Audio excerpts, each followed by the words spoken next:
എന്തിനാണ് Donald Trump Venezuelan president Nicolas മഡുറോയെയും അദ്ദേഹത്തിൻ്റെ ഭാര്യ സീലിയ ഫ്ലോസിനെയും പിടിച്ചു കെട്ടിക്കൊണ്ട് അമേരിക്കയിൽ കൊണ്ടുവന്നത്? ഡ്രഗ് ട്രാഫിക്കിംഗ് ആണ് പല കാരണങ്ങളിൽ ഒരു പ്രധാന കാരണം. പണ്ട് കൊളംബിയയിലെ പാബ്ലോ എസ്കോബാറും മെക്സിക്കോയിലെ എൽ ചാപ്പോയുടെ സിൻലോവ കാട്ടിലും നടത്തിയിരുന്ന പോലെ വലിയ വലിയ സിൻഡിക്കേറ്റുകളാണ് സിംഗിൾ ആളുകൾ കൺട്രോൾ ചെയ്തുകൊണ്ടിരുന്നത്. ഇന്ന് അത് മാറി. പല രാജ്യങ്ങളിലെയും ഗവൺമെൻറ് തന്നെ ഡ്രഗ് സ്മഗ്ലിംഗ് ചെയ്യാൻ തുടങ്ങി. അതിൽ പ്രധാനമായ ഒരാളാണ് നിക്കോളസ് മഡുറോയും ഭാര്യ സീലിയ ഫ്ലോറസും. പല സൗത്ത് അമേരിക്കൻ രാജ്യങ്ങളും റഷ്യയും ചൈനയുമായി പലതരം കോൺട്രാക്റ്റുകൾ സൈൻ ചെയ്യുന്നതും പലതരം ട്രീറ്റികൾ സൈൻ ചെയ്യുന്നതും അമേരിക്കൻ ഗവൺമെൻറ്റിന് യാതൊരു താല്പര്യവുമില്ലാത്ത കാര്യങ്ങളാണ്. പ്രത്യേകിച്ച് ചൈനയ്ക്ക് ഒത്തിരി ഓയിൽ ഡ്രില്ലിംഗ് കോൺട്രാക്റ്റുകൾ നൽകുന്നത് അമേരിക്ക നഖശികാന്തം എതിർക്കും. ഒരു കൺട്രി എന്ന നിലയ്ക്ക് അവർക്ക് അതിന് അധികാരമുണ്ടെങ്കിലും അമേരിക്ക വെസ്റ്റേൺ ഹെമിസ്ഫിയറിൽ ചൈനയുടെയും റഷ്യയുടെയും ഇൻഫ്ലുവൻസ് ഒന്നും കൂട്ടുവാൻ ഒരിക്കലും അനുവദിക്കില്ല. അതിൻ്റെ ലീഗാലിറ്റിയൊന്നും അമേരിക്കയ്ക്ക് ഒരു പ്രശ്നമല്ല, പ്രത്യേകിച്ച് ട്രംപിന്. നിക്കോളസ് മഡുറോ വെനിസ്വേലയുടെ തലസ്ഥാനമായ കരാക്കസിലുള്ള സ്റ്റുഡന്റ് യൂണിയൻ ലീഡറായിട്ടായിരുന്നു രാഷ്ട്രീയത്തിൽ രംഗപ്രവേശം ചെയ്തത്. അതിനുശേഷം ഔദ്യോഗികമായി ആദ്യത്തെ ജോലി എന്ന് പറയുന്നത് കരാക്കസ് മെട്രോ സിസ്റ്റത്തിലെ ബസ് ഡ്രൈവറായിട്ടായിരുന്നു. അവിടുത്തെ ട്രേഡ് യൂണിയനിൽ പ്രവർത്തിച്ച് ട്രാൻസിറ്റ് വർക്കേഴ്സിനെ റെപ്രസെന്റ് ചെയ്യുവാൻ തുടങ്ങി. 1986 കമ്മ്യൂണിസ്റ്റ് പാർട്ടിയുടെ ട്രെയിനിങ്ങിന് വേണ്ടി ഒരു വർഷം ക്യൂബയിലേക്ക് പോയി. മഡുറോ കോളേജിലൊന്നും പോയിട്ടില്ല. ആ ക്യൂബയിൽ നിന്ന് തിരിച്ചു വന്ന് പ്രസിഡന്റ് ഹ്യൂഗോ ചാവേസിന്റെ ഇലക്ഷൻ ക്യാമ്പയിനിൽ വർക്ക് ചെയ്ത് ചാവേസിന്റെ ഇന്നർ സർക്കിളിലെ ഒരു പ്രധാനപ്പെട്ട ആളായി മാറി. 2006 പ്രസിഡന്റ് ചാവേസ് നിക്കോളസ് മഡുറോയെ വെനിസ്വേലയുടെ ഫോറിൻ അഫയേഴ്സ് മിനിസ്റ്ററായി അപ്പോയിന്റ് ചെയ്തു. 2013 വൈസ് പ്രസിഡന്റായും നിയമിച്ചു. അതിനുശേഷം പ്രസിഡന്റ് ഹ്യൂഗോ ചാവേസ് ക്യാൻസർ വന്ന് മരിച്ചപ്പോൾ നിക്കോളസ് മഡുറോ വെനിസ്വേലയുടെ പ്രസിഡന്റായി.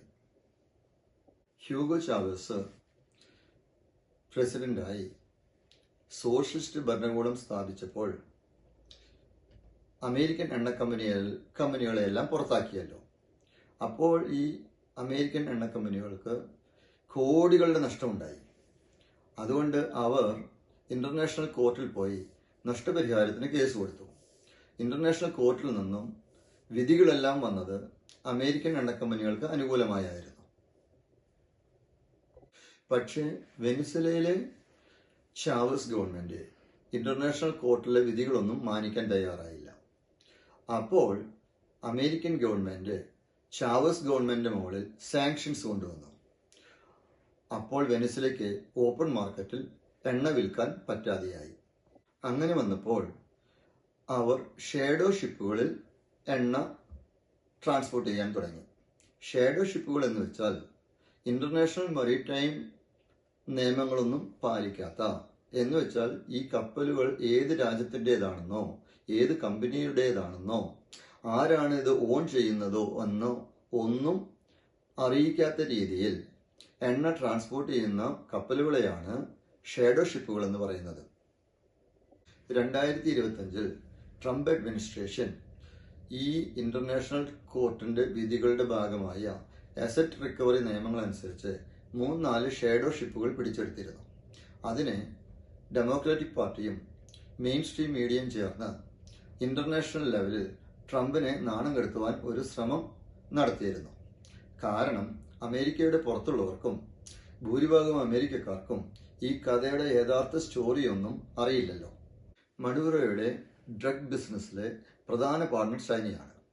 അങ്ങനെ വെനിസ്വേലയിൽ നിന്നും കൊളംബിയയിൽ നിന്നും സ്പീഡ് ബോട്ടുകൾ വഴി ഡ്രഗ് കരീബിയൻ ദ്വീപുകളിൽ എത്തിക്കും. പിന്നെ അവിടെ നിന്ന് അമേരിക്കയിലേക്കും. ഇതാണ് അമേരിക്കയിലേക്ക് ഡ്രഗ് വരുന്ന പല മാർഗങ്ങളിൽ ഒന്ന്. ട്രംപ് അധികാരത്തിൽ വന്നപ്പോൾ ഡ്രഗ് മാഫിയയുടെ സ്മൂത്ത് ഓപ്പറേഷൻസ് എല്ലാം ഡിസ്റപ്റ്റായി. ട്രംപിന് ഡ്രഗ് ബിസിനസ് എന്ന് പറഞ്ഞാൽ ചെകുത്താൻ കുരിശ് കണ്ട പോലെയാണ്.